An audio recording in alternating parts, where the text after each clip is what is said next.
안녕하세요. 스피릿입니다.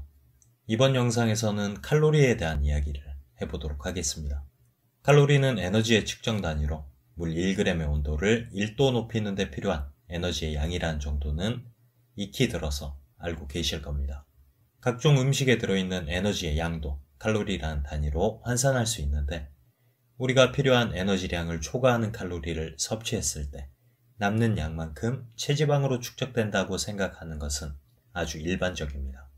하지만 이 칼로리의 근원이 되는 영양소마다 인체 내에서 대사되는 방식이 달라 단순하게 섭취하는 칼로리의 양이 많다고 해서 비만으로 이어진다고 결론을 내리기에는 부적합합니다.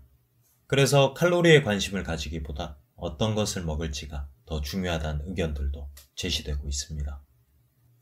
실제로 3대 영양소인 탄수화물, 단백질, 지방은 모두 열량을 가지고 있지만, 단백질의 경우 많은 양을 섭취한다고 하더라도 체지방으로 저장되긴 어려우며 대부분은 소변으로 배출됩니다. 그렇기 때문에 똑같이 2000kcal를 먹는다고 하더라도 단백질로 섭취했느냐, 탄수화물로 섭취했느냐에 따라 체중의 차이가 있을 수 있다는 이야기가 되겠습니다.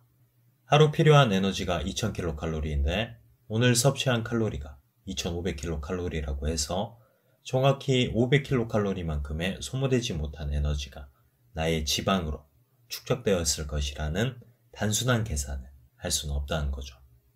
또 칼로리의 측정 방법 역시 매우 단순합니다.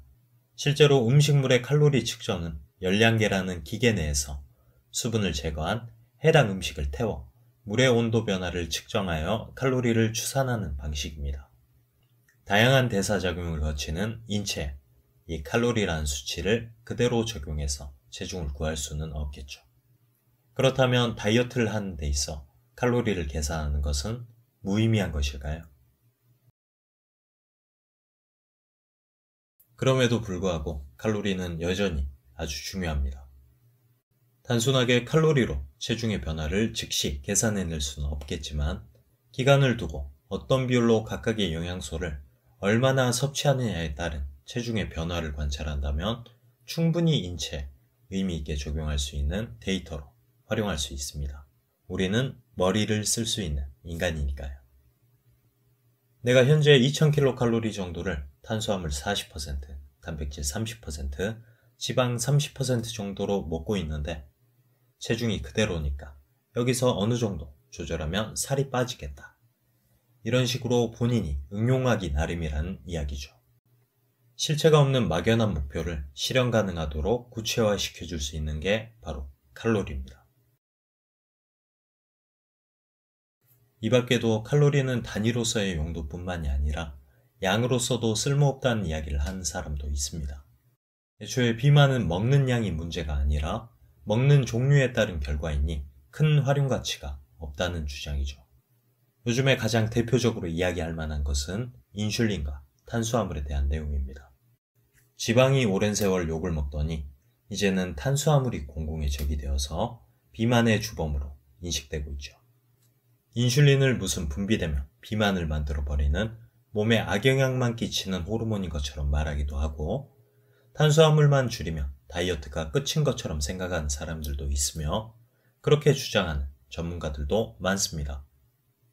인슐린은 여러 번 다루었지만 내용을 간단히 정리하자면, 비만에 영향을 줄 수 있는 호르몬으로 이 인슐린은 탄수화물의 섭취로 인해 높아진 혈당을 처리하기 위해 분비됩니다. 과도한 인슐린의 분비는 지방을 축적하고 지방의 연소를 방해하며 인슐린 자체의 기능을 떨어뜨린다고 알려져 있죠. 그렇기 때문에 인슐린의 분비를 유도하는 탄수화물의 섭취를 줄이는 것이 다이어트의 답이다라는 인식이 팽배해 있는 상태라고 볼 수 있습니다. 그렇다면 일반적으로 에너지로 잘 사용되지 않는 단백질을 제외한 주된 인체 에너지원인 지방과 탄수화물만을 놓고 봤을 때 탄수화물을 줄인 쪽이 지방을 줄인 쪽보다 더 높은 다이어트 효과가 있을 것이고, 인슐린 수치 역시 더 낮아야겠죠. 하지만 실제로는 지방과 탄수화물의 칼로리가 비슷하다는 전제하에 다양한 지표에서 큰 차이가 없습니다. 당뇨나 대사증후군 등으로 인슐린 기능에 문제가 있을 정도가 아니라면 저탄수화물 다이어트를 한다고 해서 크게 더 특별한 효과가 있지는 않다는 이야기입니다. 결국 지방을 줄이느냐, 탄수화물을 줄이느냐보다 전체적으로 얼마나 먹느냐가 근본적인 핵심이며 세부적인 방법에 대한 선택은 그 이후의 문제라는 뜻이 되겠죠. 애초에 비만의 원인이 탄수화물이나 인슐린이 아닙니다. 많이 먹어서죠.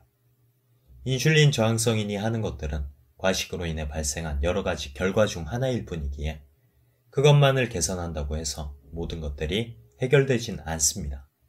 과연 탄수화물만 줄이면 얼마나 먹든 살이 빠질까요?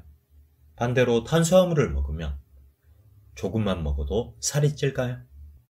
탄수화물 줄이세요. 인슐린 수치를 낮추세요. 뭐 이런 건 일단 섭취하는 칼로리의 총량을 체크한 이후에 진행되어야 할 이야기란 것이죠. 연구자료 하나를 살펴보겠습니다. 신뢰도가 높고 참여자의 수도 많으며 기간이 길고 설계 역시 아주 적합한 연구입니다. 저지방 식단과 저탄수화물 식단이 체중 변화와 인슐린 수치, 유전자 등에 어떤 영향을 미치고 이 수치가 서로 간에 얼마나 차이가 있는지에 대해서 검증하기 위해 600여 명의 비만인을 대상으로 12개월간 진행되었습니다. 음식 섭취량은 탄수화물과 지방의 비율만 다를 뿐 거의 같은 칼로리가 되도록 제한하였습니다. 연구진의 의견을 먼저 간단히 말씀드리자면 다양한 지표에서 저탄수화물과 저지방 식단의 유의미한 차이를 발견할 수 없었으며 어떤 식이요법이 우월한지에 대한 판단을 내릴 수 없다는 결론입니다. 자료를 살펴보면 왼쪽이 저지방 식단, 오른쪽이 저탄수화물 식단입니다. 대부분 큰 차이가 없이 비슷한 수준이지만 감량에서는 저탄수화물 다이어트가 조금이라도 더 효과가 있고 콜레스테롤 수치 부분에서는 저지방 다이어트가 더 효과적입니다. 그 밖에 혈당과 인슐린 수치의 경우 저탄수화물 식단이 더 좋은 효과가 있을 것이라는 일반적인 인식과 달리 오히려 저지방 식단을 한 쪽이 더 낫습니다. 당뇨가 있을 정도가 아니라면 인슐린이니 탄수화물이니 하는 것은 알려진 것처럼 그렇게 큰 의미를 가지고 있지 않을 수도 있다는 이야기가 되겠습니다.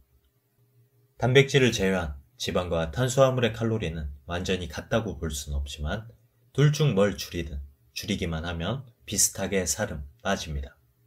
결국 이 연구의 핵심은 섭취량, 즉 칼로리입니다. 칼로리는 정확하지 않다. 칼로리는 인체에 그대로 적용할 수 없다. 칼로리보다 무엇을 어떻게 먹는지가 중요하다. 나쁜 탄수화물은 줄이고 좋은 지방은 섭취해야 한다. 많이 먹어서가 아니라 지방을 축적하는 몸이 돼서 살이 찐 거다. 모두 맞고 모두 중요한 내용입니다. 하지만 저런 것들을 고려하기 전에 선행되어야 할 것은 내가 어떤 비율로 얼마만큼의 음식물을 섭취하고 있는지, 그에 따른 체중 변화의 추이는 어떤지, 문제점은 무엇인지 이런 것들을 디테일하게 파악하는 작업이 필요합니다. 그리고 그것을 바탕으로 어떤 다이어트 방법이 나에게 적합한지에 대한 판단을 한 후 세부적인 개선 방법들을 수립해야 하겠죠. 그 중심에는 칼로리가 있습니다. 칼로리는 중요합니다. 감사합니다.